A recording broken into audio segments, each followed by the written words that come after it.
ये कहानी शुरू होती है श्रेया के ससुराल से, जहाँ श्रेया अपनी सास, ससुर और पति के साथ रहती थी। अपने पुराने घर को छोड़कर अभी अभी ही श्रेया के ससुराल वाले अपने नए 3 BHK फ्लैट में शिफ्ट हुए थे। रोज की तरह, किसी भी आम बहू की तरह श्रेया अपने सास ससुर के पास चाय लेकर पहुंचती है। बड़ी मुश्किल से मुझे फ्लैट हाथ लगा। जिस हिसाब से मार्केट का रेट था, मुझे तो लगा ही नहीं था कि हम ये फ्लैट कभी भी खरीद पाएंगे। विमल जी, बिल्कुल सही कहा मानसी जी आपने। और ये दीवार पर दाग कैसे लग गया? हमें नए घर में आए महीना भर नहीं हुआ और आप लोग इस तरह घर गंदा कर रहे हैं। ऐसे तो साल भर के अंदर अंदर ही फ्लैट की दीवारों पर फिर से रंग लगवाना पड़ेगा। 2-4 फर्नीचर में ही इतना खर्च लग चुका है कि जेब टाइट है, और अब फिर से पेंट करने का खर्चा आ जाएगा तो ना बाबा ना। जब खुद का चश्मा गंदा हो ना, तो दीवारें गंदी ही लगती हैं। विमल जी, जरा चश्मा साफ कर लीजिए। ये लीजिए मम्मी जी चाय, और पापा जी के लिए कॉफ़ी। जीतू के ऑफिस का टाइम हो गया है, मैं उन्हें उठा कर आती हूँ। और अपने सास ससुर की बात सोचती हुई श्रेया जीतू के कमरे में जाती है। 1 महीना हो गया हमें इस नए घर में आए हुए, और पता भी नहीं चला। अब तक तो जीतू का बजट मैनेज भी हो गया होगा। अब थोड़ा बहुत तो मैं खरीद ही सकती हूँ। वैसे भी हमारा रूम बड़ा खाली खाली सा लगता है। कोई भी बाहर से आएगा तो समझेगा हमारे घर पर फर्नीचर ही नहीं है। एक काम करती हूँ, एक विंडो साइड सिटिंग इस खिड़की की तरफ बनवा लेती हूँ। क्या चल रहा है अब तुम्हारे दिमाग में, जो खुद में बड़बड़ा रही हो? ज़रूर कुछ सोच रही हो। क्या बात है, बताओ। वो क्या है ना जीतू, मैं सोच रही थी कि क्यों ना मेरा मतलब है कि क्या मैं इस घर में कुछ अपने मन से कर सकती हूँ?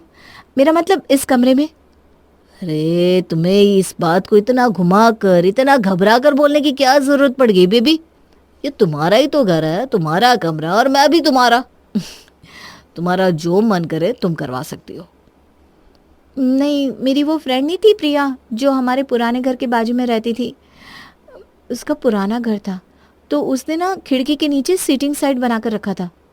हाँ तो उससे क्या हो गया? तुम तो ऐसे कर रही हो कि जैसे उसके घर में नाग बनी थी।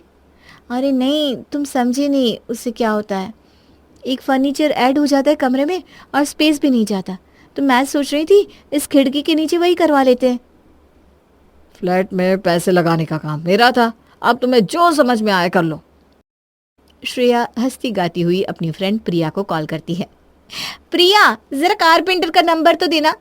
उसी कारपेंटर का जिसने तुम्हारे कमरे में वो विंडो सिटिंग एरिया बनाया ना। मैं सोच रही हूँ इतना महंगा फ्लैट ले ही लिया है तो कुछ और खर्च कर लेते हैं, है कि नहीं? तुम्हारा फ्लैट तो लोन पर है ना, तो खर्चा मैं तुम्हें नंबर दे देती हूँ। मेरा नाम ले लेना तो भैया सही रेट लगा देंगे। बड़ी आई। और अगले ही दिन कारपेंटर को बुलाकर श्रेया अपने कमरे की खिड़की के नीचे सीटिंग एरिया बनवा लेती है। कितना कूल लग रहा है ना ये। ये होता है स्टैंडर्ड। देख रही है ना आप मम्मी जी, ऐसा ही कुछ आपके कमरे में भी बनवा दूं क्या? अरे नहीं नहीं बहू, मेरा कमरा जैसा है वैसा ही अच्छा है। ज़्यादा छेड़छाड़ करने से और कमरे में बेवजह फर्नीचर बनने से कमरा खिलौना सा बन जाएगा, और ऐसे कमरे में ना मेरा तो जी घुटता है। तुझे जो करवाना है करवा अपने कमरे में। तो भैया एक काम कीजिए ना, एक विंडो सीटिंग हमारे गेस्ट रूम में भी बनवा दीजिए। अपने कमरे में विंडो सिटिंग साइड बनाने के बाद श्रेया खुद के साथ खुद के रूम का वीडियो बनाकर पोस्ट करती है। इसे देखकर उसकी एक फ्रेंड नंदिनी कॉल करती है। क्या यार, तेरे कमरे में अच्छा वार्डरोब नहीं है क्या? कैसा पुराना सा वार्डरोब लगा रखा है तूने अपने कमरे में। नया फ्लैट लिया है, फर्नीचर में खर्च कर ले, वरना लोगों को लगेगा कि जीजू ने अपनी पाई पाई जोड़कर इस फ्लैट में लगाई है और अब सब खत्म। अरे पागल हो क्या? लोगों को पता है मेरा स्टेटस। और वैसे भी अभी तो हम फ्लैट में शिफ्ट हुए हैं, सारा काम तो अभी चल ही रहा है। ऐसी बात है, फिर मैं तुम्हें अपने कमरे की फ़ोटो भेज देती हूँ। उसकी मोस्टली चीज़ ना तुम अफोर्ड नहीं कर पाओगी। अगर कुछ और समझ में आए तो ऐसा कुछ तुम अपने घर के लिए बनवा सकती हो। हाँ, पर पहले प्लीज़ ना अपना वार्डरोब का कुछ करी यार। नंदिनी की बात सुनकर श्रेया का तो पारा चढ़ जाता है। गुस्से में वो बड़बड़ाती हुई मॉल जाती है और जहाँ सस्ती चीज़ें देखने लगती है। कमरे की फ़ोटो डालने की क्या ज़रूरत थी बहू? इन्हीं चीज़ों से ना नज़र लगती है। फिर कोई तुम्हें कहेगा कमरा अच्छा नहीं लग रहा, तो कोई कोई नज़र लगाएगा, अरे इन्होंने तो बड़ा अच्छा घर ले लिया। घर, पैसा और खाना छुपाना ही सही है। इसीलिए इतने दिनों से हम ऐसे ही रह रहे हैं मम्मी जी। आजकल दिखावे का ज़माना है। आज मैंने कमरे की फ़ोटो डाली ना, तब जाकर मुझे पता चला कि मार्केट में क्या ट्रेंड चल रहा है। और ऑनलाइन ऐप्स खोलकर श्रेया अपने कमरे के लिए चीज़ें खरीदना शुरू कर देती है। कमरा तो मैं सजा लूँगी, पर जो भी अंदर आएगा सीधा हॉल में बैठेगा। और हॉल में हमारा है ये छोटा सा टीवी। पहले तो यहाँ पर एक टीवी यूनिट बनवा लेती हूँ। और श्रेया हॉल में टीवी यूनिट बनवाने की तैयारी करती है। 2 दिन से यहाँ समय पर खाना नहीं मिल रहा है मुझे। दोपहर का खाना बाहर खा खा कर मेरा हाजमा बिगड़ गया है। आज भी खाना मिलेगा कि नहीं बहू? मुझे तो खाना आने के आसार नहीं दिख रहे जी। क्या मम्मी जी, आप भी? मिलेगा क्यों नहीं पापा जी, बिल्कुल मिलेगा। पर वो क्या है ना, अगर मैं इन कारपेंटर्स के साथ यहाँ पर नहीं लगी रही ना, तो ये काम चोरी करेंगे। आप जानते हैं ना, नौकरों के साथ नौकर बनना ही पड़ता है। या तो मैं खाना बना सकती हूँ या फिर काम करवा सकती हूँ। तो खाना ही बना बेटा, क्या ज़रूरत है बेकार में ये सब करवाने की। टीवी लगवाने के लिए जगह तो बनवा ही दी थी जीतू ने। स्टैंडर्ड मम्मी जी, स्टैंडर्ड नाम की भी कोई चीज़ होती है कि नहीं? बस आज भर की बात है पापा जी, इसके बाद ना हमारा फ्लैट एकदम नीट एंड क्लीन हो जाएगा। और अगले दिन टीवी यूनिट सेट होने की खुशी में श्रेया बनाती है सभी के लिए छोले भटूरे और सभी एक साथ सोफे पर बैठकर टीवी ऑन कर खाना खाने लगते हैं। आप बताइए पापा जी, गलती की क्या मैंने टीवी यूनिट बनवा कर? नहीं नहीं, मानना पड़ेगा बहू, काम तो अच्छा करवाया है तूने। इनको भी अकल नहीं है, तारीफ करती बहू की। अब कहीं बहू फिर कुछ ना तोड़वाने फुड़वाने लगे। तभी श्रेया का ध्यान टीवी सीरियल के सीन पर जाता है, जहां सभी एक साथ बैठकर डाइनिंग टेबल पर खाना खा रहे होते हैं। वही तो, तभी तो मुझे लग रहा था कुछ तो कमी है अभी भी हॉल में। एक डाइनिंग टेबल मंगवाना पड़ेगा। और उसी शाम डाइनिंग टेबल पसंद करने के लिए श्रेया पहुंच जाती है दुकान पर। पसंद तो आपकी मैडम जी माननी पड़ेगी। दुकान का सबसे बेस्ट पीस पसंद कर लिया आपने। मुझे देखकर ही लगा था आपकी नज़र पार की है। जैसे आपने डाइनिंग टेबल पसंद किया ना, वैसे आपको अंदाज़ा लग ही गया होगा कि हॉल में एक बड़ा सा सोफ़ा सेट भी होना चाहिए। वही तो, मैं सोफा सेट ही तो ढूंढ रही थी। कहाँ है सोफा सेट? सोफ़ा सेट की पीस हम दुकान में नहीं रखते मैडम जी, उसकी फ़ोटोज़ हमारे पास रहती है। वैसे एक एंटिक माल भी आया हुआ है दुकान में, बिन बैग्स। आजकल तो आप देख ही रही होंगी टीवी सीरियल में हर जगह बिन बैग यूज़ करते हैं। 2 बालकनी में लगा दीजिए, हॉल में ज़रूर हो तो वहाँ भी लगवा दीजिए। इन्हीं चीज़ों से आजकल स्टैंडर्ड रह गया है, वरना सोना चांदी कौन पहनता है। और अपने छोटे से हॉल में बिना कुछ सोचे समझे श्रेया एक फुल साइज का सोफा, एक डाइनिंग टेबल और बिन बैग्स भी ऐड कर देती है। अब लग रहा है कि फ्लैट बना है। सही है, देखकर सही लग रहा है। पर डाइनिंग टेबल के कलर के सामने ये टीवी यूनिट ज़रा डाउन पड़ जा रहा है। एक काम करती हूँ, कुछ लाइट्स मंगवा लेती हूँ और टीवी यूनिट पर लगवा दूंगी। जैसे ये जगमग करेगा तब दोनों एक से लगेंगे, नए नए से। नींद से उठकर जैसे ही मानसी अपने घर के हॉल में आती है, उसकी आंखें चौंधिया जाती है। भगवान, ये मैं कहाँ आ गई? ये लाल पीली बत्तियों की रोशनी कहाँ से आ रही है? ए बहू, डीजे लाइट लगवा दिया है क्या हॉल में? बंद कर इसे। ओ मम्मी जी, ये कोई डीजे लाइट नहीं है, ये तो मैं झालर खरीद कर लाई थी बाजार से। देखिए इसकी रोशनी से कैसे हमारा हॉल झगमग कर रहा है। अरे ये इतने से हॉल में क्या क्या लगाएगी बहू? चलने तक की जगह नहीं छोड़ी तूने। पहले वाला सोफा हमारा ठीक तो था, हम 4 तो लोग हैं, ऊपर से तूने 12 लोगों के हिसाब से सोफा लगवा दिया और ये 12 चेयर वाला डाइनिंग टेबल भी। और जैसे ही मानसी बालकनी में जाती है, वहां पड़े फ्लावर पॉट से उसका पैर टकराता है और सर के ऊपर लटक रहे एक झुम्मर से टकरा जाता है और मानसी वहीं बेहोश होकर गिर जाती है। भागता हुआ जीतू अपनी माँ को उठाने जाता है। ये मानसी जी आजकल क्या खा रही है, हिल ही नहीं रही। तू पैर पकड़, मैं हाथ पकड़ता हूँ बेटा। और आप कह रहे थे कि ये घर बनाने के चक्कर में मैं आप लोगों को खाना नहीं दे रही हूँ। खाना नहीं मिल रहा तब तो मम्मी उठाई नहीं जा रही। खाना मिल रहा होता तो पड़ोसियों को बुलाना पड़ जाता। इन्हें हॉल में ले जाते हैं। किसी तरह तीनों मिलकर मानसी को उठाकर हॉल में लेकर आते हैं। हे भगवान, कहाँ सुलाओ? सोफे पर तो मम्मी को बैठने तक की जगह तुमने नहीं छोड़ी श्रेया। इतने सारे कुशन्स, ये टॉय, क्या मजाक बना रखा है तुमने। ये घर कम चिड़ियाघर ज्यादा लग रहा है। बहू को बाद में सुनाना बेटा, पहले अपनी माँ को उठा। जीतू पानी छिड़क कर मानसी को उठाता है। हाय रे, गिर गई रे, इस घर में चलने तक की जगह नहीं छोड़ी तूने। 2 बुजुर्ग भी रहते हैं इस घर में, थोड़ी तो दया की होती हम पर बहू। मुझे मेरे कमरे में ले चल बेटा, यहाँ मेरा दम घुटता है। हॉल में तो इसने सोफा, डाइनिंग टेबल, ट्रेडमिल क्या क्या रख दिया है। अरे कौन दौड़ता है ट्रेडमिल पर इस घर में, बस लोगों को दिखाने के लिए कुछ ना कुछ लगा लेती है। और ये झालर, कभी कभी तो लगता है मैं किसी भूत बंगले में आ गई हूँ। अंधेरे में ये लाल बत्तियाँ, हाय, रात में जब भी पानी लेने किचन में जाती हूँ ना, हार्ट अटैक आते आते रह जाता है मुझे। ये सब इसलिए मम्मी जी क्योंकि मेरा ससुराल छोटा पड़ गया है। अगर वहीं ये घर बड़ा होता ना तो चीजें अपनी अपनी जगह पर आ जाती है कि नहीं, आप ही बताइए। इतना सब होने के बाद भी अपनी बहू के मुंह से ये सुनकर मानसी ठान लेती है कि वो उसके होश ठिकाने लगा कर रहेगी। और अगले ही दिन फोन करके मानसी अपने समधी समधन को घर बुला लेती है। जैसे ही दरवाजे पर उषा पहुंचती है, दरवाजे के दोनों तरफ शूज स्टैंड रखा देखकर वो हैरान रह जाती है।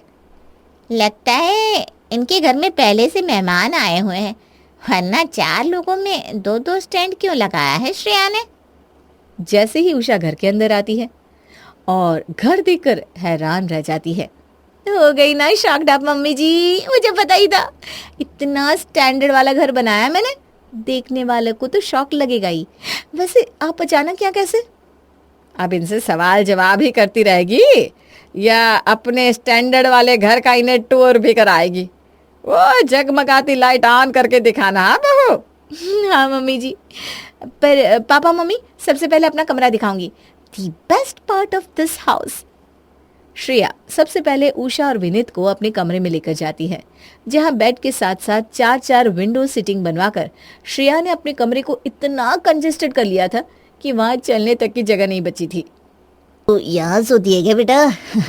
इतना सुंदर कमरा, इतना सुंदर बेड, और फिर भी यहाँ पर 4-4 सीटें।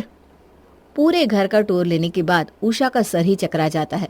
वो फुसफुसाकर अपने पति से कहती है, मैं तो सोच कर आई थी बेटी के घर जा रही हूँ, कम से कम 1 हफ्ता तो रहूंगी, पर इस घर की हालत देखकर यहाँ 2 मिनट रुकना भी संभव नहीं।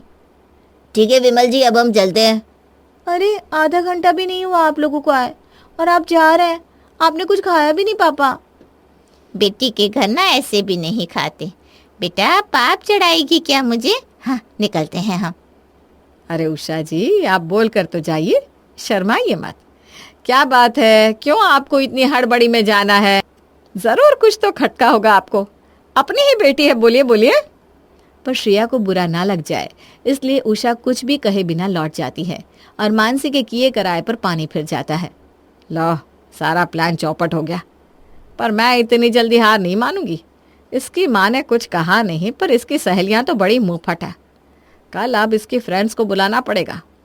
और अपनी बहू को मजा चखाने के लिए मानसी इस बार उसकी फ्रेंड्स को घर बुला लेती है। अगली सुबह जैसे ही श्रेया की सहेलियां उनके घर आती है, शुरू हो जाता है बेइज्जती का बाजार। अरे बहू, तेरी सहेलियां आई है, बैठो बेटा, मैं जरा टीवी यूनिट की लाइट ऑन कर दूं। बहू ने बहुत कुछ नया करवाया है ना। ओह माय गॉड, ये घर है कि चाट का स्टॉल? इस तरह कौन इतने पुराने जमाने की दिवाली की लाइट्स को अपने टीवी पे लगाता है श्रेया? हद हो गई। अच्छा, ये सब तेरा पर्सनल सामान है? मुझे तो लगा तूने ये सब बेचने के लिए रखा है। ये तेरा नया स्टार्टअप है क्या? वरना इतनी सी जगह में इतने बड़े साइज का सोफा कौन रखता है? कौन सा तू अपने घर से किसी की शादी करवा रही है? 50 लोगों की बैठने जितना सामान लगवा लिया तूने, और आता तो तेरे घर पर एक कबूतर नहीं है।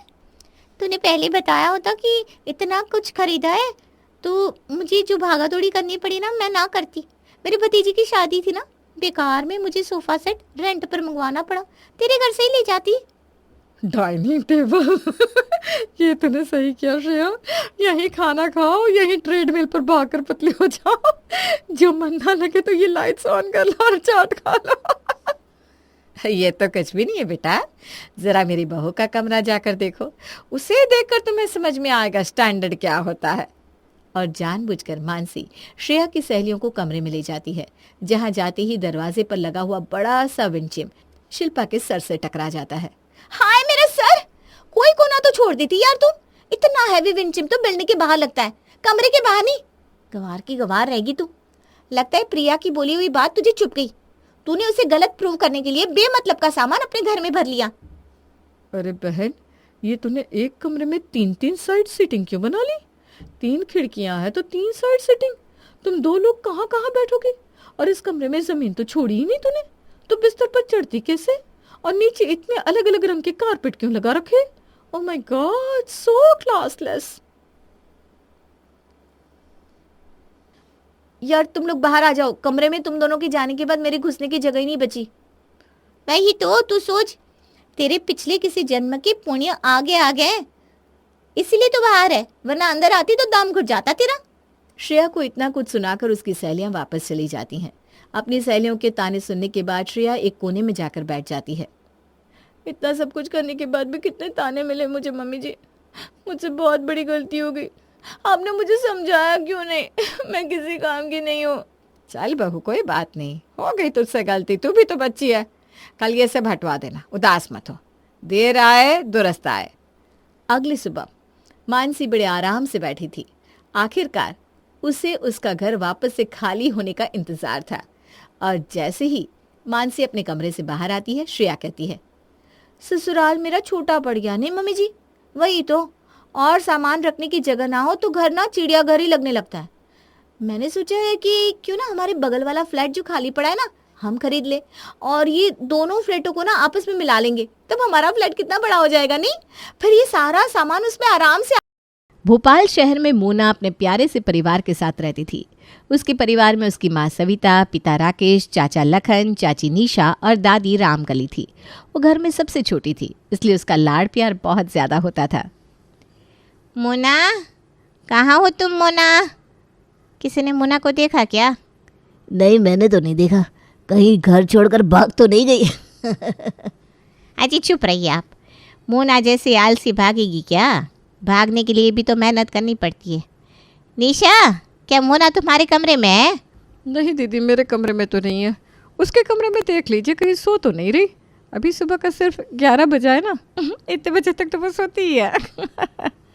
अरे हाँ हाँ, मुझे पता है, लेकिन कमरे में नहीं है तभी तो ढूंढ रही हूँ मैं। आज सूरज किधर से निकला जो इतनी जल्दी उठ गई और उठ के गायब भी हो गई? कहीं मॉर्निंग वॉक पर तो नहीं गई? तुम्हें लगता है वो पत्थर की मूरत मॉर्निंग वॉक पे जाएगी? क्या तुम लोगों ने शोर मचाया हुआ है? मोना मोना मोना, अरे वो नहा रही है। नहा रही है? मुझे तो अपने कानों पर यकीन नहीं हो रहा। मोना सुबह सुबह नहा रही है? हाँ, मैंने ही उसको कुछ दिन पहले समझाया था। अब तेरी शादी का समय आ रहा है बेटा, अब तुझे अपनी आदतें बदलनी पड़ेगी। और मेरी प्यारी पोती ने मेरी बात मान ली। अब वो धीरे धीरे अपनी आदतों में बदलाव ला रही है। तुम लोग उसका मजाक मत बनाओ। तभी मोना नहाकर गाना गुनगुनाती हुई बाथरूम से बाहर निकली। हम तो भाई जैसे हैं वैसे रहेंगे, अब कोई खुश हो या खफा, हम नहीं बदलेंगे अपनी अदा। अरे वाह मेरी प्यारी बच्ची, तू तो नहा धोकर तैयार भी हो गई। और क्या मम्मी, आज स्पेशल दिन है, तैयार तो होना था। मुझे देखने लड़के वाले आ रहे हैं ना?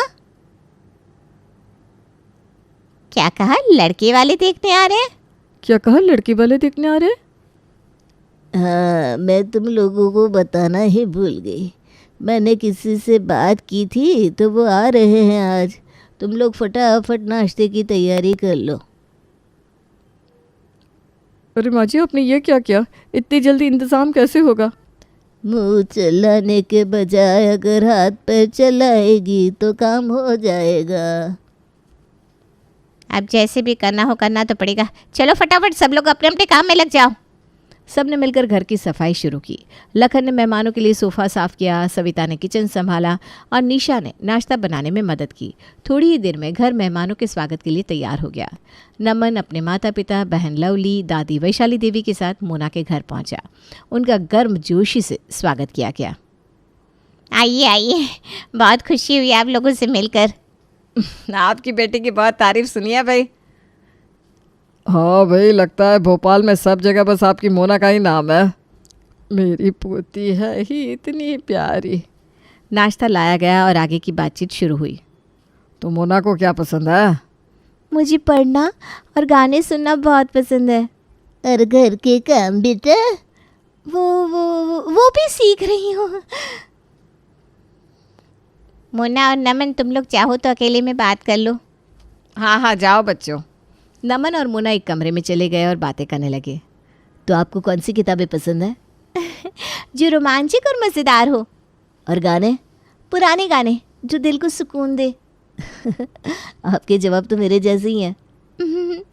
शायद इसीलिए हम क्या? नहीं, कुछ नहीं। मैं समझ गया।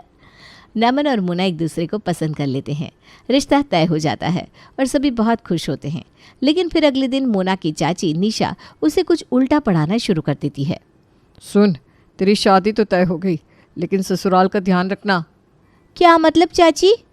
क्योंकि सासें तो वैसे ही सख्त होती है, लेकिन तेरी तो दादी सास भी है। दादी सास? हाँ, और वो तो सास से भी 10 कदम आगे होती हैं। पुरानी सोच, पुराने नियम, सुबह सबसे पहले उठना, रात में सबसे देर से सोना, काम करते रहना, और कोई गलती हुई तो क्या? अरे तो वो तुझे सबके सामने बेइज्जत करेंगी। ये दादी सास ना एक नंबर की विलन होती है, बस ऐसा समझ ले। ओह, ऐसा क्या? और एक बात याद रखना, उनके सामने कभी गुस्सा मत करना। कहीं पता चले वो अपने गुस्से में आ गई तो सीधे तेरा तलाक हो जाएगा। नहीं, ठीक है, मैं ध्यान रखूंगी। मोना अपनी चाची निशा की बातें सुनकर पूरी तरह से सहमी हुई थी। उसका मासूम मन डर और चिंता से भर गया। उसे लगा कि उसकी चाची की बातें सही होंगी और उसे अपने ससुराल में हर कदम फूंक फूंक कर रखना होगा। वो अपने कमरे में चुपचाप बैठी सोच रही थी, तभी उसकी माँ सविता वहाँ आई। क्या हुआ बेटा, इतनी चुपचाप क्यों बैठी हो? कुछ बताओ। कुछ नहीं माँ, बस ऐसे ही थोड़ा शादी का टेंशन है। अरे शादी का टेंशन क्यों? तेरा दूल्हा तो बड़ा प्यारा है, सब ठीक होगा बेटा। मोना ने बात टाल दी, लेकिन उसका दिल अभी भी तेज़ी से धड़क रहा था। तभी उसका फ़ोन बजा। उसकी सबसे करीबी दोस्त प्रिया का फ़ोन था। हेलो प्रिया। हेलो दुल्हनिया, कैसी चल रही है तैयारियाँ? सब ठीक है, बस थोड़ी घबराहट हो रही है। ओहो, ये कैसी दुल्हन है जो अभी से घबरा रही है? बोलो बोलो, क्या हुआ? अरे कुछ नहीं, बस चाची ने ससुराल की बातों से इतना डरा दिया कि अब लग रहा है कि वहाँ रहना मुश्किल हो जाएगा। चाची ने ऐसा क्या कहा? मोना ने चाची की सारी बातें विस्तार से प्रिया को बताई।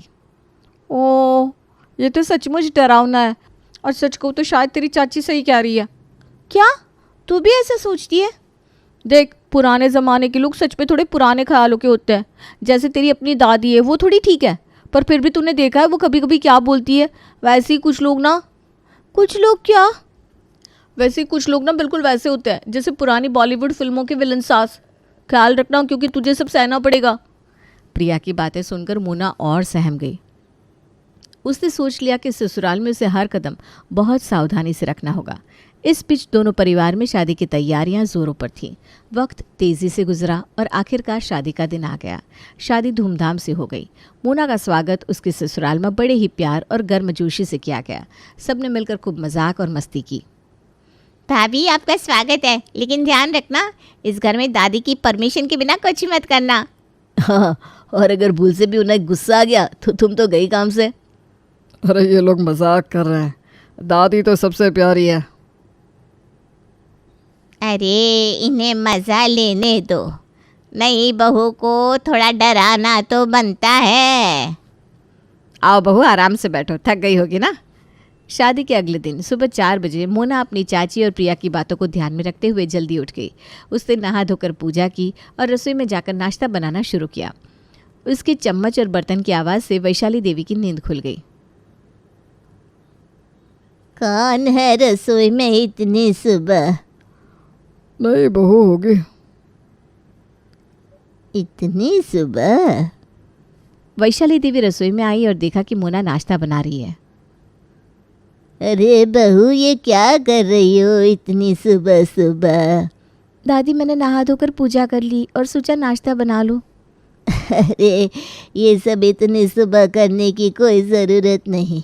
हमारे यहाँ तो सब 7 बजे तक उठते हैं। तुम भी आराम से उठो और मस्ती करो, इतना क्यों घबरा रही हो? जी दादी ठीक है, मुझे लगा आप जल्दी उठती होंगी तो आपको नाश्ता दे दूँ। नहीं नहीं, जाओ आराम करो बेटा। मोना ने हामी भरी और अपने कमरे में चली गई। जब सब उठ गए तो मोना फिर से रसोई में लग गई। इस बार उसने अपने सिर पर लंबा सा घूंघट ले रखा था। अरे बहू, ये क्या कर रही हो? इतना लंबा घूंघट क्यों ले रखा है? गिर जाओगी। दादी, पापा जी के सामने हूँ, मैंने सोचा घूंघट कर लूँ, कहीं उन्हें बुरा ना लगे। अरे ससुर को पिता समझो और मुझे दादी सास नहीं, बस दादी समझो, समझी? मैं दादी हूँ, दादी सास नहीं। मोना को राहत मिली और उसके चेहरे पर मुस्कान आ गई। उसने घूंघट हटा दिया। वैशाली देवी ने प्यार से उसके सिर पर हाथ फेरा और कहा कि वो जैसे है वैसी ही रहे। बहू, तुम्हें किसी से डरने की ज़रूरत नहीं, यहाँ सब तुम्हें प्यार करेंगे, बस खुश रहो और हमें भी खुश रखो। जी दादी। मोना को खुशी हो रही थी कि उसकी दादी सास उतनी सख्त नहीं है जितना उसने सोचा था, पर तभी उसे ख्याल आया कि मुझे फिर भी ध्यान तो रखना ही पड़ेगा कि कोई गलती ना हो। अगले दिन घर में मेहमान आए। ये मोना के ससुर के पुराने जानने वाले थे। मोना, जल्दी से चाय नाश्ते की तैयारी करो और ज़रा ध्यान से, मेहमान पहली बार आए हैं, सब कुछ परफेक्ट होना चाहिए। जी मम्मी जी, अभी लाती हूँ।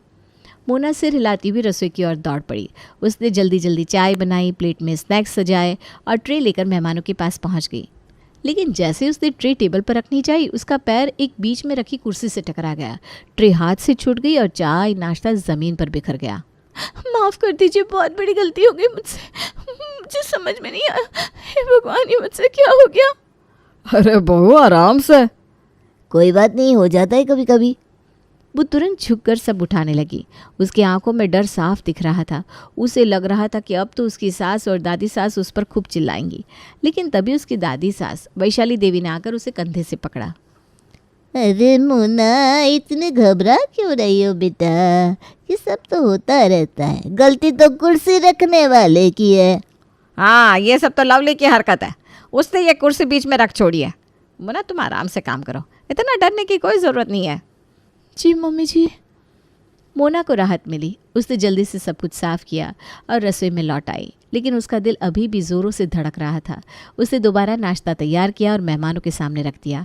फिर एक दिन वैशाली देवी ने उससे कहा, आज मुझे मूंग की दाल का हलवा खाने का मन है, मोना बना लेगी बिटिया? जी दादी। पर मोना का चेहरा एकदम फीका पड़ गया क्योंकि उसे हलवा बनाना नहीं आता था। वो घबराते हुए अपनी सास चित्रा के पास गई। मम्मी जी, दादी सास ने मूंग की दाल का हलवा बनाने को कहा है, लेकिन मुझे नहीं आता, अब क्या करूं? दादी सास तो बहुत डांटेंगी ना मुझे। चित्रा ने उसे शांत करने की कोशिश की, लेकिन तभी वैशाली देवी पास से गुजरी और उसने मोना की बात सुन ली। अरे मोना, इतनी घबरा क्यों रही है? अगर हलवा बनाना नहीं आता तो मैं सिखा दूंगी, ये इतना भी मुश्किल काम नहीं।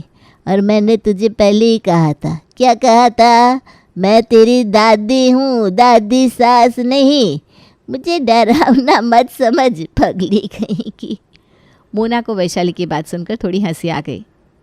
पर हाँ, हलवे में घी कम डालेगी तो नाराज ज़रूर हो जाऊंगी। जी दादी सास, मतलब जी दादी। मोना बहुत खुश थी। उसने उसी शाम अपनी सहेली प्रिया को फ़ोन किया। अरे प्रिया, तो विश्वास नहीं करेगी, मेरी सास और दादी सास बहुत अच्छी हैं। वो लोग बिल्कुल वैसी नहीं निकली जैसे मैंने सोचा था। अरे वाह, फिर तो तुम मज़े में है। मैं तो डर गई थी, पर अच्छा है, सब ठीक है तो। लेकिन तभी उसकी चाची निशा का फ़ोन आया। क्या हाल है मोना? कैसी चल रही है शादीशुदा ज़िंदगी? मेरी सास और दादी सास दोनों बहुत अच्छी हैं। वो लोग बिल्कुल वैसी नहीं है जैसा आपने कहा था। अरे ये सब ना चाल है, पहले तुझे दोस्त बनाकर दिखाएंगी, फिर एक दिन अचानक से सब बदल जाएगा। संभल कर रहना बेटा, ये पुरानी सासों की चाल होती है। मोना का दिल फिर से डर से भर गया। तभी लवली ने मोना को अपने कमरे में बुलाया। मुझे पार्टी में जाना है भाभी, ज़रा ये हार पहनाने में मदद कर देंगी? मोना ने हार पहनाने की कोशिश की, लेकिन उसका हुक टूटा हुआ था। हार ज़मीन पर गिर गया। आपसे तो कोई काम ठीक से नहीं होता, ये मेरा फेवरेट हार था। मम्मी दादी देखो ना, भाभी ने मेरा हार तोड़ दिया। मोना की सहन शक्ति जवाब दे रही थी, लेकिन उसे चाची की बात याद आई कि ससुराल में किसी से बहस नहीं करनी चाहिए। हुक टूटा हुआ था, मैंने तो बस पहनाने की कोशिश की। झूठ मत बोलो, आपने ही इसे खराब किया है। लवली बस करो, हार पहले से ही टूटा हुआ था, मोना का इसमें कोई दोष नहीं है। माँ, आप हमेशा इनकी तरफदारी करती हैं, यही वजह है कि ये लोग अपनी गलती मानते ही नहीं है। मोना चुपचाप सिर झुकाए खड़ी थी। उसके चेहरे पर डर और बेबसी साफ झलक रही थी। तभी वैशाली देवी वहां आ गई। उन्होंने मोना को देखा और फिर लवली की तरफ देखा। अरे मोना, तुम चुप क्यों खड़ी हो? अगर तुम्हारी गलती नहीं है तो सुनाओ इसे। मोना ने हैरानी से अपनी दादी सास को देखा। उसे यकीन नहीं हो रहा था कि उसकी दादी सास ऐसा कह रही थी। क्या हुआ? अगर तू नहीं बोलेगी तो मैं बोलूँगी। इसके बाद वैशाली ने लवली की तरफ रुख किया और उसकी क्लास लगानी शुरू कर दी। लवली, जब तेरी भाभी तुझे साफ साफ बता रही है कि हार पहले से टूटा हुआ था, तो काहे का तमाशा कर रही है? हाँ, क्या हर बात पर तू चिल्लाने का ठेका लेकर बैठी है? बड़ी आई शिकायत करने वाली। जा, कोई और हार पहन और पार्टी के लिए निकल। लवली वैशाली के आगे कुछ नहीं बोल पाई, शर्मिंदा होकर वहां से जाने लगी। जा, कहाँ रही है? भाभी को सॉरी बोल पहले। सॉरी भाभी। It's okay. लवली ने सिर झुकाया और चुपचाप वहां से निकल गई। उसके जाने के बाद वैशाली ने मोना की तरफ देखा। अब तू बता, तुझसे पलट कर कुछ कहते क्यों नहीं बना? हैं? और ये क्या, तू हमेशा घूंघट क्यों लेती है? हर बात पर इतना घबराती क्यों है? वो दादी सास, मेरी चाची ने कहा था कि। क्या कहा था तेरी चाची ने? मोना ने सारी बात बता दी कि कैसे उसकी चाची ने उसे समझाया था कि दादी सास बड़ी खतरनाक होती है और हमेशा सावधान रहना चाहिए। वैशाली ने पूरी बात ध्यान से सुनी और हंसते हुए बोली। तेरी चाची को तो मैं बताती हूँ, ये सब पुराने ख्यालों वाली बातें हैं। अच्छा, ऐसा कर, अपने मायके वालों को कल डिनर पर बुला ले। अपनी चाची को खास तौर पर बुलाना, मैं खुद उनसे बात करूँगी। ठीक है दादी। मोना को समझ में नहीं आया कि वैशाली क्या करने वाली है, लेकिन उसने हामी भर दी। फिर अगले दिन मोना के मायके वाले डिनर पर आए। वैशाली और चित्रा ने सभी का स्वागत किया। सब कुछ बड़े अच्छे से चल रहा था, पर तभी मोना की चाची निशा बिना वैशाली के पैर छुए सीधा सोफे पर जाकर बैठ गई। निशा, ये क्या तरीका है? आपको आपके माता पिता ने कुछ सिखाया नहीं? बड़े बुजुर्गों के पैर छूने चाहिए, और जब तक बड़े नहीं बैठते छोटे लोग खड़े रहते हैं। वो मैंने सोचा। आपने क्या सोचा? बहू को तो बड़ी बड़ी बातें सिखा रही थी, खुद के तौर तरीके देखे। बड़ी आई हमें सीख देने वाली। सभी चुपचाप बैठे थे। मोना को अंदर ही अंदर हंसी भी आ रही थी और राहत भी महसूस हो रही थी। उसकी चाची पहली बार इतनी चुप थी। तभी रामकली निशा पर चिल्लाई। तुझसे तो कुछ भी संभलता नहीं, जहाँ जाती है नाक कटवा देती है। मोना की ससुराल में भी तूने कोई इज्जत नहीं रखी। कैसी औरत है तुझे? तुझे ना तेरे माँ बाप ने कुछ सिखाया, ना हमारे घर में रहकर कुछ सीखा। निशा ने कुछ कहने की कोशिश की, लेकिन रामकली ने उसे बीच में ही टोक दिया। चुप, कुछ मत बोल, सीखने का समय निकल चुका है। अगर मोना की माँ सविता से कुछ सीख लेती तो शायद आज तू भी अपनी जेठानी की तरह संस्कारी बन जाती। देख कितनी तहजीबदार है वो। निशा बेबस सी खड़ी थी, उसकी आंखों में आंसू भर आए थे। तभी वैशाली ने बीच में हस्तक्षेप किया। अरे रामकली जी, इतना मत डांटिए, अब समझ गई है वो। मैंने कुछ गलत नहीं कहा, ये बस इसी लायक है। बस बड़ी बड़ी बातें करवा लो इससे। वैशाली ने गहरी सांस ली और बोली। आपने सही टोका रामकली जी, लेकिन मैंने ये सब इसलिए कहा क्योंकि आपकी बहू ने मेरी बहू के मन में मेरे खिलाफ डर बिठा दिया था। सभी चौंकर वैशाली की तरफ देखने लगे। इसका मतलब क्या है? मुन्ना को लगा कि मैं वैसी दादी सास हूँ जो बहुओं को सताती है, और ये सब उसकी चाची निशा ने उसके दिमाग में भरा था। मैंने उसे समझाया कि मैं उसकी दादी हूँ, दादी सास नहीं। ये सुनकर रामकली का गुस्सा और बढ़ गया। निशा, तुझसे अपना घर परिवार नहीं संभल रहा और मेरी पोती के घर में आग लगाने चली है। तूने तो हमारी नाक कटवा दी। मुझे माफ़ कर दीजिए, मुझसे गलती हो गई। अब जाने भी दीजिए, गलती सबसे होती है, लेकिन एक बात सबको समझनी चाहिए, अब ज़माना बदल गया है, समय के साथ चलना ज़रूरी है।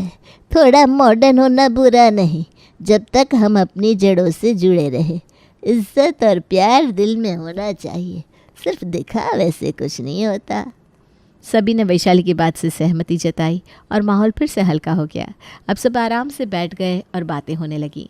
मोना को समझ में आ चुका था कि वैशाली सचमुच उसकी दादी है, दादी सास नहीं। शांति निवास में शांति की जगह हर समय क्रांति रहा करती थी। कैसे जानते हैं इस कहानी में? शांति अपनी दो बहू नेहा और प्रीति के साथ रहती थी। कहने को तो नेहा और प्रीति काफी समझदार थे, लेकिन जब काम की बारी आती तो वो दोनों ही काम चोरी करती। ऐसे ही एक दिन शांति अपनी बड़ी बहू नेहा से कहती है, नेहा बहू, आज मुझे कुछ खाने को मिलेगा या नहीं? दोपहर हो गई, तुम दोनों को तो खाना खाना नहीं है, लेकिन मुझे तो खाना दे दो। माँ, मैंने प्रीति को कहा था, उसने अब तक आपको खाना नहीं दिया। आप यहीं रुकिए, मैं अभी उसको बोलती हूँ। इतना बोलकर नेहा अपनी देवरानी के कमरे में जाती है और उससे कहती है, प्रीति, तुमने माँ जी को अब तक खाना नहीं दिया, तुम्हें टाइम नहीं दिख रहा है क्या? माफ़ करना दीदी, लेकिन मैं अभी बिजी हूँ। एक काम कीजिए ना, आप ही माँ जी को खाना दे दीजिए। वैसे भी आप तो माँ जी की फेवरेट हो, आप इस घर की बड़ी बहू जो हो। अच्छा, जब माँ जी तुम्हारे लिए सामान लाती है तब तो तुम ये बात नहीं कहती कि दीदी आप इस सामान को आप ही रख लीजिए, वैसे भी आप माँ जी की पसंदीदा बहू हो। हाँ तो क्यों कहो, आखिर माँ जी वो सामान मेरे लिए लाती हैं, मैं अपनी चीज़ें आपको क्यों दूँ? हाँ, तो जिस तरह सामान तुम्हारा होता है वैसे माँ जी भी तो तुम्हारी है, इसलिए माँ जी का ख्याल रखना तुम्हारा भी उतना ही हक है जितना मेरा। अरे तो आप रखती कहाँ हैं? जैसी मैं हूँ वैसी ही आप भी हैं। खैर, इन सब बातों को छोड़ो और इधर देखो, सेल लगी है। सेल का नाम सुनते ही नेहा भी अपनी सास को भूल जाती है और अपनी देवरानी के साथ फोन में ऑनलाइन कपड़े देखने लगती है। वहीं शांति अपनी बहुओं का इंतजार करने लगती है, लेकिन ना तो नेहा आती है और ना ही प्रीति। जिसके बाद शांति खुद ही किचन में जाती है और खाना लेकर अकेले खाती है। कुछ ही घंटों बाद रात हो जाती है। सभी लोग रात का खाना खा रहे थे, तभी शांति एक बार फिर अपनी बहू से कहती है, नेहा, प्रीति, खाना खाने के बाद बर्तन धो लेना, क्योंकि रात के बर्तन सुबह नहीं धोने चाहिए। माँ जी, आप चिंता मत कीजिए, आज रात का खाना मैंने बनाया है ना, तो रात के बर्तन दीदी धो ही देंगी। क्यों दीदी, धो दोगी ना आप? अरे मैं क्यों धोऊंगी? अरे पे मैं अकेले थोड़ी ना खाना खा रही हूँ, सब खाना खा रहे हैं। और वैसे भी अगर तुमने खाना बनाया है तो बर्तन धो दोगी तो क्या कुछ हो जाएगा। देखो दीदी, आप ना अपना काम मेरे सर पर मत थोपो, मैं अपने काम में काम चोरी नहीं करती। ओह अच्छा, तो तुम कहना चाहती हो कि मैं अपने काम से काम चोरी करती हूँ। प्रीति, मेरा मुंह मत खुलवाओ, समझी? उन दोनों की ऐसी लड़ाई देख शांति और उसके दोनों बेटे अपने सर पर हाथ रखकर परेशान हो जाते हैं। यार नेहा, बस भी करो, चुप हो जाओ। अगर तुम्हें बर्तन नहीं धोना है तो मत धोना, लेकिन कम से कम ऐसे लड़ाई तो मत करो। मैं नहीं लड़ रही हूँ विक्रम जी, बल्कि मैं इसको बता रही हूँ कि काम चोरी आखिर होती क्या है। अरे बहू, तुम दोनों कुछ मत करना, मैं खुद बर्तन धो लूंगी, पर फिलहाल खाते समय तो शांत हो जाओ। अपनी सास की बात सुनने के बाद अब सभी लोग चुपचाप खाना खाने लगते हैं और खाना खाने के बाद सभी अपने कमरे में चले जाते हैं। वहीं शांति किचन में बर्तन धोने के लिए चली जाती है। वो जब किचन में बर्तन धो रही थी तभी उसका छोटा बेटा राघव आता है और अपनी माँ को बर्तन धोता देख उदास हो जाता है। माँ फटिए, मैं बर्तन धो देता हूँ। अरे नहीं बेटा, तू जाकर आराम कर, वैसे ही तू ऑफिस से थका हारा आता है। कोई बात नहीं माँ, मैं आपका बेटा हूँ ना, इसलिए एक बेटा होने के नाते मैं आपकी हेल्प तो करवा ही सकता हूँ। राघव की बात सुनकर शांति मुस्कुराती है, जिसके बाद अब दोनों माँ बेटे बर्तन धोकर अपने अपने कमरे में चले जाते हैं। इसी तरह समय बीतता है और बीतते समय के साथ नेहा और प्रीति की काम चोरी बढ़ती ही जा रही थी। ऐसे ही एक सुबह राघव प्रीति से अपनी फाइल के लिए पूछता है। प्रीति, मैंने तुम्हें हफ्ते भर पहले एक फाइल दी थी, जरा वो फाइल तो देना। फाइल? एक मिनट, मैंने दीदी को वो फाइल रखने के लिए दे दी थी, उन्होंने ही वो फाइल रखी होगी कहीं। क्या तुमने वो इम्पोर्टेंट फाइल भाभी को दे दी? हाँ, इसमें इतना ओवर रिएक्ट क्यों कर रहे हो? दीदी को ही तो फाइल दी है, वो अच्छे से सामान रखती है इसलिए। क्यों, फाइल तुमसे नहीं रखी जाती क्या? अब जाओ मांग कर लाओ भाभी से वो फाइल। राघव की बात सुनकर प्रीति अपनी जेठानी के पास जाती है और उससे राघव की फाइल मांगती है। प्रीति, तुम कौन सी फाइल की बात कर रही हो? मैंने तो राघव की कोई फाइल नहीं रखी। भाभी ये आप क्या कह रही है? अरे अभी कुछ समय पहले ही तो मैंने आपको फाइल दी थी और आपने कहा भी था कि आप भैया की फाइल के साथ इसे रख देंगी। अच्छा अच्छा अच्छा, वो वाली फाइल। हाँ, वो फाइल मैंने रखी थी, लेकिन अगले दिन विक्रम को बाहर जाना था ना, इसलिए मैंने उनके बैग को खाली कर दिया। और मैंने तुम्हें आवाज लगाई तो थी, मैंने कहा था कि तुम राघव की फाइल ले जाओ। नेहा की ये बात सुनकर अब प्रीति काफी घबरा जाती है, क्योंकि वो फाइल राघव की इम्पोर्टेंट फाइल थी और अगर वो खो जाती तो शायद राघव का गुस्सा घर में कोई नहीं झेल सकता था। राघव की फाइल कहाँ होगी, बस प्रीति यही सोच रही थी। तभी उसके पास उसकी सास शांति आती है। क्या हुआ बहू, इतनी घबराई हुई क्यों है? माँ जी वो। हाँ बोल, क्या हुआ? शांति के सवाल को सुनकर प्रीति अपनी सास को सारी बात बता देती है। प्रीति की परेशानी देखकर शांति उसे समझाते हुए कहती है, अरे बहू चिंता मत कर, राघव की फाइल राघव को मिल चुकी है। क्या? पर कहाँ? और उन्हें फाइल किसने दी? मुझसे तो वो फाइल खोई नहीं थी, बल्कि उस फाइल को मैंने संभाल कर रख दिया था। अगर तुम ध्यान से रखती तो शायद तुम्हें इतनी परेशानी नहीं होती। तुम दोनों देवरानी जेठानी अपना काम एक दूसरे पर थोप देते हो। अरे कभी सोचा है कि तुम दोनों की इस लापरवाही की वजह से घर में सभी को कितनी दिक्कतों का सामना करना पड़ता है? माँ जी, इसमें मेरी कोई गलती नहीं है। प्रीति की गलती पर आप मुझे सुना रही हैं? That's not fair. हाँ, ये गलती तो प्रीति की है, लेकिन इसमें तुम्हारी भी गलती है। अरे तुम जानती भी हो, अगर आज राघव की फाइल खो जाती तो कितनी दिक्कत हो जाती। सोचो, राघव की जगह अगर विक्रम होता तो। शांति की बात सुनकर अब नेहा और प्रीति दोनों की नजरें झुक जाती है। माँ जी, मुझे माफ़ कर दो, मैं अपना काम प्रीति को सौंप देती थी, मुझे ऐसा नहीं करना चाहिए। हाँ माँ जी, दीदी सही कह रही हैं, हम दोनों को ही खुद का काम खुद कर लेना चाहिए। हम प्रॉमिस करते हैं कि आज के बाद हम अपना काम खुद ही करेंगे और तो और हम कभी कोई काम चोरी नहीं दिखाएंगे। हाँ माँ जी, प्रीति बिल्कुल सही कह रही है। आज के बाद हम कभी कोई काम चोरी नहीं करेंगे और ये हमारा वादा है आपसे। अपनी दोनों बहुओं की बात सुनने के बाद शांति के चेहरे पर एक शांति भरी मुस्कान आती है और वो वहाँ से अपने कमरे में चली जाती है। समय गुजरता है और गुजरते समय के साथ अब शांति की बहुएं अपना काम खुद करने लगती है। ये देखकर शांति को भी काफ़ी अच्छा लगता है। ऐसे ही एक दिन शांति की बेटी शीतल अपने मायके आती है। माँ देखो, मैं आ गई। शीतल की आवाज़ सुनकर शांति, नेहा और प्रीति भी हॉल में आती हैं। अरे शीतल, तुम आ गई? हाँ भाभी, मैं आई। एक्चुअली मुझे यहाँ आने के लिए ना बहुत पापड़ बेलने पड़े हैं। लेकिन वो क्यों? क्योंकि मेरी सास मुझे यहाँ आने ही नहीं दे रही थी। उनका कहना था कि अगर मैं यहाँ आऊँगी तो लंबे समय तक यहीं रह जाऊँगी। इसका मतलब है कि तेरी सास भी तेरे रग रग से वाकिफ हो गई है। क्या माँ, आप भी ना। वैसे भाभी मैं क्या कह रही थी कि मैं बहुत समय बाद आज मायके आई हूँ ना, तो क्यों ना आज आपके हाथ की खीर हो जाए। लेकिन शीतल, तुम्हारी तो दो दो भाभियां हैं, तुम किसके हाथ की खीर खाना चाहती हो? भाभी मेरी दो दो भाभियां हैं, इसी बात की तो खुशी है। मेरी एक भाभी मेरे लिए खीर बनाएगी और दूसरी कचौरी। क्यों माँ, सही कहा ना मैंने? हाँ हाँ, बिल्कुल सही कहा मेरी बेटी ने। शीतल की बात सुनकर नेहा और प्रीति एक दूसरे की शक्ल देखने लगते हैं और बिना कुछ बोले वो दोनों ही वहां से चले जाते हैं। लेकिन शीतल के इस ऑर्डर को देखकर नेहा और प्रीति का मुंह बन जाता है। दीदी, मैं शीतल के ऑर्डर को नहीं मानने वाली। मैंने बड़ी मुश्किल से खुद को बदला है और उसके इस ऑर्डर को मानकर मैं फिर से पहले जैसे नहीं बनना चाहती। ये तो मैं भी नहीं चाहती प्रीति, लेकिन क्या करें, हमारी ननद इतने समय बाद हमारे घर आई है और उसको हम मना तो नहीं कर सकते, क्योंकि अगर हमने उसे मना कर दिया तो इस घर में दोबारा तगड़ा कलेश हो जाएगा। अरे दीदी, अगर हम कुछ मना नहीं कर सकते तो क्या हुआ, हम काम चोरी तो कर सकते हैं ना। मतलब ये कि हम अपना पुराना तरीका अपनाएंगे। प्रीति की बात सुनकर नेहा मुस्कुराने लगती है, क्योंकि नेहा उसकी कही बातें अच्छे से समझ जाती है कि आखिर वो कहना क्या चाहती है।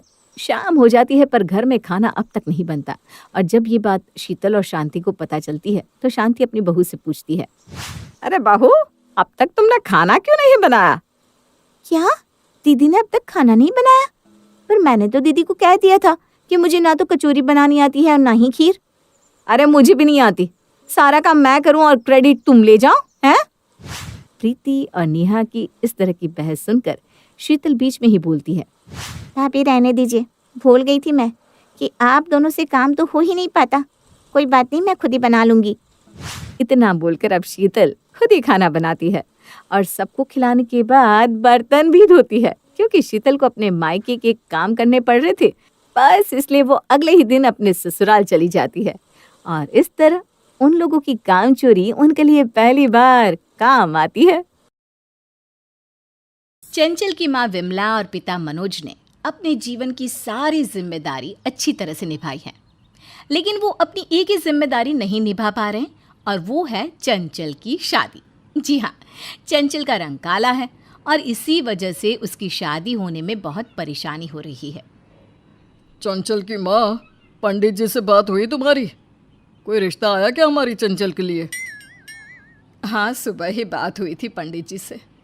बोल रहे थे कि वो जिसको भी चंचल का फ़ोटो दिखाते हैं वो तो फ़ोटो देखते ही मना कर देते हैं, कहते हैं लड़की बहुत काली है। आजकल लोग गुणों को नहीं, शक्ल सूरत को ही अहमियत देते हैं। चलो कोशिश करते हैं, कोई तो होगा हमारी बेटी की किस्मत में। चंचल के छोटे भाई मनोज की पत्नी है प्रिया। प्रिया और चंचल की आपस में बहुत बनती है। एक दिन चंचल अपने कमरे की खिड़की पर खड़ी कुछ सोच रही थी, तभी प्रिया ने आकर कहा, चंचल दीदी क्या सोच रही हो? कुछ नहीं प्रिया, ऐसे ही। आप तैयार हो जाओ, लड़के वाले आ रहे हैं आपको देखने। प्रिया, ये सब कब तक चलता रहेगा? शादी करना ज़रूरी है क्या? लोग आते हैं, मुझे रिजेक्ट करके चले जाते हैं, मुझे बिल्कुल अच्छा नहीं लगता। दीदी आप क्यों इतना सोच रही हो? सच यह है कि जो लोग आपको रिजेक्ट करके गए ना, वो आपके काबिल ही नहीं थे। प्रिया, मुझे मत समझाओ, मैं तो शादी करना ही नहीं चाहती, लेकिन मम्मी पापा मेरी वजह से इतने परेशान रहते हैं, तो मुझे ना चाहते हुए भी तैयार होकर लड़के वालों के सामने जाना पड़ता है। आप परेशान मत हो दीदी, देखना कोई ना कोई लड़का ज़रूर होगा जो आपके चेहरे से नहीं आपके दिल से प्यार करेगा। चंचल तैयार हो जाती है, लेकिन हर बार की तरह इस बार भी चंचल के साथ वही हुआ जो होता आया था। इस बात से चंचल को बहुत दुख हुआ। प्रिया ने चंचल से कहा, दीदी आप चिंता मत करो, मैंने मैट्रिमोनियल साइट्स पर आपका प्रोफाइल बना दिया है, देखना कोई ना कोई अच्छा लड़का आपको ज़रूर मिल जाएगा। कुछ ही दिनों में एक लड़के ने चंचल को पसंद किया और प्रिया चंचल को उस लड़के से मिलाने के लिए एक रेस्टोरेंट में ले गई। चंचल ने जैसे ही उस लड़के को देखा तो वो हैरान होकर बोली, विवेक तुम? हाँ चंचल, मैंने मैट्रिमोनियल साइट्स पर तुम्हारी फ़ोटो देखी तो बस तुमसे मिलने आ गया। अरे आप दोनों पहले ही एक दूसरे को जानते हो, ये तो बहुत अच्छी बात है। प्रिया, विवेक मेरे साथ कॉलेज में पढ़ता था। विवेक जी, मैं चंचल दीदी की भाभी हूँ, आप दोनों आराम से बात करो, मैं बाहर घूम कर आती हूँ। प्रिया बाहर चली जाती है। विवेक चंचल से कहता है, तो चंचल तुम शादी के लिए लड़का ढूंढ रही हो? मैं नहीं ढूंढ रही हूँ विवेक, मेरे घर वाले ढूंढ रहे हैं। मैंने तो उम्मीद ही छोड़ दी है कि अब मेरी शादी होगी भी। मेरे लिए रिश्ते तो बहुत आए, लेकिन रंग की वजह से सब मुझे रिजेक्ट करके चले गए। चंचल, मैं हमेशा से तुम्हें पसंद करता था और तुमसे शादी करना चाहता हूँ। विवेक, क्यों मजाक कर रहे हो? तुम कितने हैंडसम हो, तुम्हें तो कोई भी लड़की मिल जाएगी। मेरे पीछे वक्त बर्बाद मत करो। मैं मजाक नहीं कर रहा हूँ चंचल, मैं आज ही अपनी माँ से बात करूँगा, लेकिन प्लीज़ तुम मना मत कर देना। विवेक अपनी माँ सुधा को चंचल की फ़ोटो दिखाता है। चंचल की फ़ोटो देखते ही सुधा कहती है, बेटा ये किस काले बैंगन की फोटो दिखा रहा है? मुझे तो लगा था तूने अपनी मर्जी से लड़की पसंद की है तो कोई परी जैसी होगी, लेकिन ये क्या है बेटा? माँ, चंचल बहुत अच्छी लड़की है, आप एक बार उससे मिल तो लो। सुधा को चंचल बिल्कुल पसंद नहीं है, लेकिन फिर भी विवेक ने अपनी माँ के खिलाफ जाकर चंचल से शादी कर ही ली। अगले दिन चंचल की मुंह दिखाई थी, लेकिन सुधा को इस बात की चिंता खाए जा रही थी कि वो अपनी काली बहू का मुंह रिश्तेदारों के सामने कैसे दिखाएगी। इसलिए वो अपनी बहू से कहती है, बेटा तेरी वजह से मेरा बेटा पागल हो ही गया है और उसने पागलपन में तुझसे शादी भी कर ली, लेकिन मैं नहीं चाहती कि तेरी मुंह दिखाए की रस्म हो।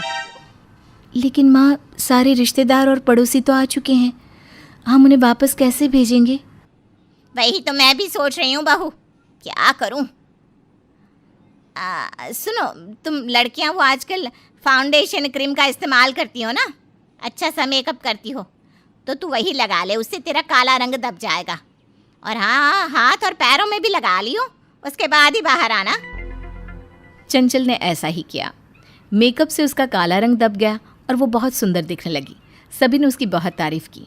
सबके जाने के बाद सुधा ने कहा, आज तो मैंने अपनी जान और इज्जत बचा ली, लेकिन याद रहे बहू, तू अब किसी के सामने अपने असली रूप में नहीं आएगी, समझी?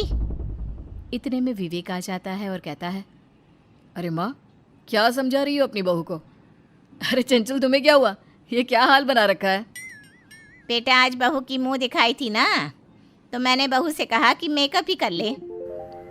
माँ, मुझे पता है आपको चंचल के रंग से बहुत परेशानी है, लेकिन ये जैसी है मुझे वैसी ही पसंद है, इसलिए आप ये सब मत किया करो ना। विवेक ने अपनी माँ को बहुत समझाया, लेकिन सुधा कहाँ मानने वाली थी। एक दिन सुधा के घर पर उसकी भाभी आने वाली थी। सुधा ने अपनी बहू से कहा, कल्लो, ओ कल्लो, कहाँ मर गई? जी माँ जी, आपने बुलाया? देख, मेरी भाभी आने वाली है। विवेक की शादी पर वो आ नहीं पाई थी। अगर उन्हें ज़रा भी पता चल गया ना कि तेरा रंग काला है, तो सारे खानदान में मेरा मजाक बनाएगी। इसलिए तू कभी भी बिना मेकअप के उसके सामने मत आना। माँ जी, मुझसे ये क्या नए नए ड्रामे करवाती है। इससे अच्छा तो मैं शादी ही ना करती। कम से कम ये रोज़ रोज़ के झूठ से तो बचती। बेचारी चंचल अपनी सास की सारी बातें चुपचाप मान लेती है। सुधा की भाभी घर आती है तो चंचल को देखकर कहती है, सुधा, तुम्हारी बहू तो अच्छी है, लेकिन इसने इतना मेकअप क्यों किया है? भाभी, वो क्या है ना, नई नई शादी हुई है और मेकअप करना तो आजकल का फैशन है ना? सुधा की भाभी पूरा दिन रुकती है। जब उसके चलने का समय आता है तो कहती है, सुधा, तुम्हारी बहू खाना बहुत अच्छा बनाती है और स्वभाव तो बहुत ही सरल है इसका, मुझे तो बहुत पसंद आई। ये कहकर सुधा की भाभी चली जाती है। फिर सुधा कहती है, लाख लाख शुक्र है ऊपर वाले का कि भाभी को मेरी काली बहू के रंग का पता नहीं चला, नहीं तो सारे खानदान में ढिंडोरा पीट पीट कर बताती। सुधा किसी को बताना ही नहीं चाहती थी कि बहू का रंग काला है। एक दिन सुधा की पड़ोसन उसके घर आकर बैठ गई। सुधा सीधा अपनी बहू के कमरे में गई और उससे कहने लगी, सुन, पड़ोसन आई है, बिना मेकअप के कमरे से बाहर मत आना। माँ जी, मेरा मेकअप का सामान तो खत्म हो गया है। बहू, एक तो तू काली है, ऊपर से तेरी करतूत भी काली। अरे ये बात पहले बताती ना कि मेकअप खत्म हो गया है। अच्छा, अब तू कमरे से बाहर मत आना, मैं बोल दूंगी कि तेरी तबीयत खराब है। अब सुधा ने पड़ोसन को ऐसा ही बोला। इतने में चंचल की भाभी प्रिया भी आ गई। प्रिया ने सुधा से कहा, आंटी जी नमस्ते, चंचल दीदी कहाँ है? नमस्ते बेटा, अच्छा हुआ जो तुम आ गई। चंचल की ना तबीयत ठीक नहीं है, वो अपने कमरे में है, जाकर मिल लो। सुधा की बात सुनकर प्रिया कमरे में जाती है तो चंचल बिल्कुल ठीक होती है। अरे चंचल दीदी, आप तो बिल्कुल ठीक हो, लेकिन आपकी सास ने ऐसा क्यों कहा कि आपकी तबीयत ठीक नहीं है?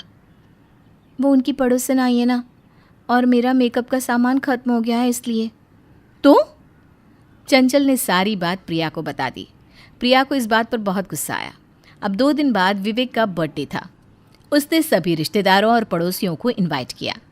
तब सुधा ने अपनी बहू से कहा, चंचल, विवेक की जन्मदिन की पार्टी में बहुत लोग आ रहे हैं, तू अच्छी तरह से मेकअप करना, किसी को भी पता नहीं चलना चाहिए कि तू काली है। चंचल ने बिना कुछ बोले हाँ में सर हिला दिया। शाम को सुधा के घर मेहमानों का आना शुरू हुआ। सभी लोग आ गए। तभी विवेक ने अपनी पत्नी को बुलाया। चंचल बिना मेकअप सबके सामने आ गई। सभी मेहमान चंचल को देखकर हैरान रह गए। सुधा बहन, ये तुम्हारी बहू को क्या हो गया? ये तो चांदनी रात से अमावस की रात लग रही है। अरे बहू, तू ऐसे कैसे आ गई? देख कितने सारे लोग आए हैं, सब मजाक बनाएंगे। माँ, बनाने दो अगर कोई मजाक बनाता है तो, लेकिन मेरी बीवी दोहरी जिंदगी नहीं जिएगी, वो जैसी है वैसी ही रहेगी। आंटी जी, क्या बोल रही थी आप मेरी ननद को? अमावस की रात? आपने अपनी बहू को देखा है? ना सूरत अच्छी है, ना सीरत, ना कोई ढंग से काम कर पाती है, और आप ही सारी ज़माने में उसकी बुराई करती हो ना। चंचल दीदी आपसे और आपकी बहू से लाख गुना अच्छी है। चंचल दीदी का तो सिर्फ रंग काला है, लेकिन आपके तो दिल भी काले हैं। प्रिया ने चंचल का बहुत साथ दिया। अपनी भाभी की बातें सुनकर चंचल की आंखों में आंसू आ गए। चंचल विवेक जैसा जीवन साथी पाकर बहुत खुश है। घर आए सभी मेहमानों ने चंचल के हाथों का बना खाना खाया और उन्होंने उसकी बहुत तारीफ की। उधर सुधा भी चंचल के साथ किए बर्ताव के कारण बहुत पछता रही है। हालांकि इस बात का अंदाज़ा सुधा को भी था कि उसकी बहू बहुत अच्छी है, लेकिन समाज ने सबके सामने जो काले गोरे का भेद रखा है, सुधा उससे बाहर नहीं आ पा रही थी। कविता की विदाई के वक्त उसकी माँ ने एक ही बात उसके पल्ले बांधी, और वो ये कि भाई किसी की बात को कभी ना मत बोलना। कविता, ओ कविता। कविता जो कि बाल बना रही थी। हाँ जी बेटा, जरा पीने को पानी देना। कविता ने न आओ देखा न ताओ, हाथ में बाल लगा हुआ कंघा लेकर दूसरे हाथ में पानी का ग्लास लेकर पहुंच जाती है सासू माँ के पास। लाला बहू, छी छी, ये तो पूरे ग्लास में बाल लगे हैं। ओ सॉरी माँ जी, वो क्या ना, मैं बाल झाड़ रही थी। हाँ तो झाड़ लेती, फिर दे देती पानी। माँ जी वो तब तक देर हो जाती ना। अरे तो बोल देती, मैं किसी और से ले लेती पानी। क्या बोलती थी माँ जी कि मैं आपको पानी नहीं दूंगी? नहीं बोल सकती आपको। आप ये बोल रही हैं मेरी माँ ने ना बोलने से मना किया है, आप जानती है ना। सास सर पर हाथ रख लेती है और पानी का ग्लास टेबल पर रखकर खुद ही पानी लेने उठ जाती है। पता नहीं यहाँ के लोगों को क्या बीमारी है, एक तो काम करके दो और ऊपर से। तभी पति की आवाज़ आती है। कविता, ओ कविता, जरा जल्दी से आना। कविता जिसके हाथ में पानी का ग्लास था, वो पानी का ग्लास लेकर सीढ़ियों पर भागती है, जिससे सीढ़ियों में पानी गिरता है और पानी में पैर पड़ने से कविता का पैर फिसलता है और पैर फिसल जाने के बाद वो गिर जाती है। पति को ज़ोर से कविता के चिल्लाने की आवाज़ आती है। वो भागकर उसे पकड़ता है, लेकिन ये क्या, वो भी कविता के साथ ही गिर जाता है। अरे क्या हो रहा है, ये कैसे गिरे पड़े जा रहे हो? बहू तू इसे लेकर गिरी है या ये तुझे लेकर गिरा? माँ जी वैसे तो हम दोनों ही एक दूसरे के प्यार में गिरे पड़े हैं, लेकिन फिलहाल तो मैं पहले गिरी, मेरा देखा देखी ये भी कूद पड़े। देखा देखी कूद पड़े। अरे यह कोई स्विमिंग पूल है? अरे कोई सीढ़ी से गिरता है क्या? अरे माँ, मैंने इसको बुलाया, ये नीचे से पानी का ग्लास लेकर आ रही थी, पानी सीढ़ी पर गिरा, ये पानी में फिसली और ये गिरी और ये चिल्लाई तो मैं आया तो मैं भी गिरी और ओफो, क्या आया गया गिरी उठी क्या लगा रखा है? बहू पानी का ग्लास लेकर क्यों भागी ऊपर? वो माँ जी इन्होंने कहा था कि तुरंत ऊपर आ जाओ। तो ग्लास किचन में रखकर चली जाती तो क्या हो जाता? माँ जी प्लीज़, आप फिर गलत बात बोल रही हैं। मैं पानी रखने किचन तक जाती तो देर नहीं हो जाती क्या? फिर मैं क्या कहती इनको कि मैं नहीं आ रही हूँ तुरंत, क्योंकि पहले मैं ग्लास रखने किचन में जा रही हूँ। कुछ भी ना माँ जी, आपको पता है ना मेरी माँ ने कहा था कि। अरे तो अब क्या करोगी? बोलो बोलो, क्या करोगी? अब गिर गया, सारा कपड़ा खराब, जो काम था वो भूल गया यार तुम ना। पति और सास चले जाते हैं, लेकिन कविता के लिए तो वही एक सवाल रह जाता है, यार मैंने गलत क्या किया? मैं तो टाइम पर हाँ का जवाब दे देती हूँ। जैसे तैसे जिंदगी बहू के साथ चल रही थी। सास देखती कि कविता सारा दिन काम में लगी रहती है, उसे जो जो बोलता वो उस पर हाँ करके काम करने लगती। कविता उनकी छोटी बहू थी, जिसकी हाँ पर हाँ जी का फ़ायदा उसकी बड़ी बहू उठा रही थी। कविता, ओ कविता, ज़रा ये सब्ज़ी तो काट दे। जी भाभी अभी काट देती हूँ। अरे लेकिन बहू तू तो नाश्ता कर रही है ना, खा ले पहले। वैसे भी पूजा पाठ करते करते तू थक जाती है, खा ले। नहीं माँ जी, मैं पहले सब्ज़ी काट देती हूँ, वरना भाभी को बुरा लग जाएगा। अरे ला, मैं सब्ज़ी काट देती हूँ, वैसे भी खाना तो दोपहर में बनेगा। पर माँ जी भाभी ने तो मुझे बोला है ना। कविता सब्ज़ी काट रही होती है कि सास को गुस्सा आ जाता है। कविता ला ये सब्ज़ी मुझे दे और मेरे लिए पानी लेकर आ। वनिता यानी कि बड़ी बहू समझ जाती है कि सास कविता का साथ दे रही है, तो उसे भी गुस्सा आ जाता है। माँ जी, मैंने कविता को ज़रा से सब्ज़ी काटने को क्या कह दिया? आपको तो बुरा लग गया? मैं जो सारा दिन बैठकर खाना बनाती हूँ, वो कभी नहीं कहा आपने कि ला मैं रोटी बना दूँ। वनिता, कविता सीधी है उससे कोई काम करवाने से पहले देख लिया करो कि वो क्या कर रही है। सुबह से जाकर अब नाश्ता करने बैठी थी और तुम उसे सब्जी काटने में लगा रही हो। माँ जी, तो क्या सब्जी नहीं बनेगी? अरे वो कब खाना खा रही है, क्या कर रही है, ये देखकर घर का काम बोला जाएगा क्या उससे? सब्जी तो कट रही है ना बहू, आप शांत हो जाओ। सास बड़ी बहू को समझा रही होती है कि ननद आ जाती है। अरे मेरी बेटी कैसी है बेटा, कैसे आना हुआ? वो क्या है ना माँ, शाम को ज़रा बड़ी मार्केट जाना है इनके लिए लुंगी लेने, तो इसके लिए कविता भाभी की वो लाल वाली साड़ी लेने आई हूँ जो आपने उन्हें विदाई में दी थी ना। लाल वाली, वो भारी वाली? तू वो लुंगी लेने जाने के लिए पहनेगी? अरे ऐसा क्या भाई? क्या है माँ, हमेशा मजाक उड़ाती रहती हूँ। कविता भाभी, ओ कविता भाभी। भाभी आ जाती है एक ही आवाज़ पर। अरे बिट्टी कैसी हो, कैसे आना हुआ? बैठो ना, मैं चाय लेकर आती हूँ। अरे भाभी रहने दो, माँ तब तक और 4 बातें सुना देंगी। आप ना बस वो लाल वाली साड़ी है ना जो विदाई में आपने पहनी थी, वो दे दो ना। कविता थोड़ा शांत हो जाती है क्योंकि वो साड़ी वो ननद को नहीं देना चाहती है। कविता सास की ओर देखती है, सास समझ जाती है। क्या हो गया भाभी, नहीं देनी क्या साड़ी? तो ना बोल दो। अरे वही बोलना तो नहीं आता है ना, नहीं बोल पाती है। माँ प्लीज़ चुप ही करो। भाभी ज़रा जल्दी लेकर आओ ना, हम लोगों को जाना भी तो है फिर। कविता मन मारकर ननद को साड़ी लाकर देती है। अच्छा भाभी चलती हूँ, वो क्या है ना ज़रा बाज़ार। हाँ लुंगी लेने, वो भी हज़ारों की साड़ी पहनकर। कविता सास को देखती है और अंदर जा रही होती है कि कविता बेटा, ससुराल में सबकी बात मानना सही है, लेकिन इतना भी हाँ मत बोला करो कि कोई तुम्हारा फ़ायदा उठा ले। पर माँ जी, माँ ने तो कहा था कि ना नहीं बोलना है। अरे लेकिन बेटा, जहाँ तुझे तकलीफ़ हो वहाँ तो ना बोल दिया कर। नहीं माँ जी, ये ठीक नहीं है। कविता जैसे ही कमरे में जा रही होती है। कविता, मैं बहुत थक गई हूँ, ज़रा कमरे में अदरक वाली चाय तो पकड़ा दी। और हाँ माँ जी, मैं ना कविता के हाथ की ही चाय पीऊँगी। चाची, मेरे लिए एक गिलास पानी ले आना। तभी कविता का पति भी आ जाता है। कविता, मेरे कपड़े वॉशरूम में रख दो, मैं नहाने जा रहा हूँ। कविता सभी घर वालों का काम करके सास के पास आती है। सास उसकी हालत देखकर सोचती है कि इसे ना बोलना कैसे सिखाए। अगले रोज़, कविता आज तेरे मम्मी पापा आ रहे हैं। वनीता बहू, तुम दोनों मिलकर मेहमानों के लिए कुछ अच्छा खाने को बना लेना। माँ जी, वो क्या है ना, मैं आज हाथ में मेहंदी लगवा रही हूँ, सावन चल रहा है ना, तो खाना तो नहीं बना पाऊँगी। कविता, तुम्हें तो पता ही है कि तुम्हारे माँ बाप क्या खाने से खुश हो जाएंगे, है ना, तो तुम अकेले ही खाना बना लेना। हाँ जी, मैं बना लूँगी भाभी। कविता सारा दिन लगकर खाना बनाती है, सबके लिए सारा इंतज़ाम करती है। कविता के माता पिता आते हैं तो सामने खड़ी होती है थकी हारी कविता। बहन जी, बुरा न माने तो एक बात बोलूं? वो क्या है ना, कविता शादी के बाद उतनी चमक नहीं रही जैसे शादी से पहले। क्या हो गया, कुछ बात है क्या? उसका कारण भी आप ही है समधन जी। वैसे अब मैं क्या बोलूं, कुछ देर रहिए, खुद ही समझ जाइएगा। बस फिर क्या, कविता खाना लगाती है।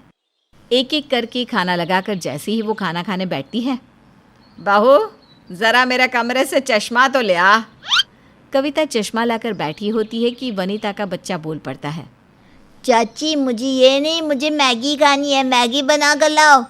कविता मैगी बनाकर बैठ रही होती है कि जेठानी बोल पड़ती है। कविता, वो मेरे हाथों में तो मेहंदी है ना, तो ज़रा मुझे एक बड़ा चम्मच धोकर तो देना। हाय रे, कविता उन्हें चम्मच देकर बैठी होती है कि ननद आ जाती है। भाभी क्या है, ब्लाउज तो दिया ही नहीं आपने, जल्दी से लेकर आइए, चलिए। माँ देखती रहती है कि ये क्या हो रहा है। बेटा, कभी किसी को ना भी बोल दिया कर। बस सासू माँ को तो इसी बात का इंतज़ार था। देखा बहू, तेरी माँ अब क्या बोल रही है, तू कभी ना भी कर दिया कर। कविता जो थकी बैठी थी वो सास की बात सुनकर रो पड़ती है, सास को गले लगा लेती है। तभी कविता के पिता, कविता, जरा चावल तो देना। पापा खुद ले लीजिए, माँ को बोल दीजिए, अभी मैं रो रही हूँ। कविता की बात पर पूरा घर हंस पड़ता है और अब कविता वहीं हाँ करती है जहाँ वो कंफर्टेबल होती है।